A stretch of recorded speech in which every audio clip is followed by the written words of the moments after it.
Hello guys, இன்றைக்கி என்ன வீடியோவில் பார்க்க போகிறீங்கன்னா, எங்கள் மாமா எங்கள் அக்கா ஹஸ்பண்ட் வந்துட்டு சபரிமலை கோயிலுக்கு போகிறாங்க. ஸோ அதனால் வழி அனுப்புறதுக்காக நானும் எங்கள் அப்பாவும் போயிருந்தோம்.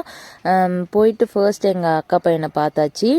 அண்டு போய் பார்த்தப்போ அந்த கல்லுக்கெலாம் ஏதோ பூஜை பண்ணி வச்சுருந்தாங்க. ஃபர்ஸ்ட் டைம் எங்கள் மாமா இந்த சபரிமலைக்கு போகிறாங்க, கன்னிசாமி. அப்புறம் நாங்கள் போனதுக்கப்புறம் அவங்க அம்மா அப்பாவுக்கு வந்து பாத பூஜைலாம் பண்ணியிருந்தாங்க. அப்புறம் குருசாமியெல்லாம் வந்துட்டாங்க. வீட்லேயே சின்னதாக பூஜையெல்லாம் போட்டுட்டு இருந்தாங்க. போட்டுட்டு பாட்டெல்லாம் பாடினாங்க. அதெல்லாம் சூப்பராக இருந்துச்சு. பஜனை மாதிரி பண்ணிகிட்டு இருந்தாங்க. பண்ணிவிட்டு அந்த இருமுடிக்கு தேவையான திங்ஸ்லாம் வச்சு பூஜை பண்ணி தலையில் இருமுடி வச்சு கட்டி எங்கள் மாமா வந்து கோயிலுக்கு கூட்டிகிட்டு போயிட்டாங்க. கோயிலுக்கு கூட்டிகிட்டு போனதுக்கப்புறமேட்டு வீட்டுக்கு வரக்கூடாதான். ஸோ அதனால் எல்லா தேவையானதெல்லாம் எடுத்துகிட்டு நாங்களும் கோயிலுக்கு கிளம்பிட்டோம். எனக்கும் ஆக்சுவலி இது ஃபஸ்ட் டைம் இது மாதிரி பார்க்குறது. எங்கள் ஊர்லலாம் போடுவாங்க, நான் போய் பார்த்ததில்ல. ஆனால் ஃபர்ஸ்ட் டைம் இந்த மாதிரி நான் பார்க்குறேன். ஆனால் சூப்பராக இருந்துச்சு. அந்த பாட்டு படிச்சுட்டு அதெல்லாம் நல்லா இருந்துச்சு.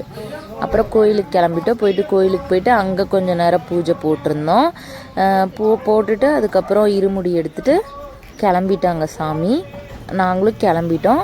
அண்டு பிள்ளையார் கோயிலுக்கு தான் போயிட்டு பூஜை போட்டோம். அதுக்கு பக்கத்துலேயே குளத்துல லில்லி இருந்தது. அது ஒரு அண்ணா பறித்து கொடுத்தாங்க, அழகாக இருந்தது. அண்டு சக்கரை பொங்கல் அண்ட் சுண்டல் பிரசாதமாக சாப்பிட்டு கிளம்பியாச்சு கைஸ். டாடா, பாய்.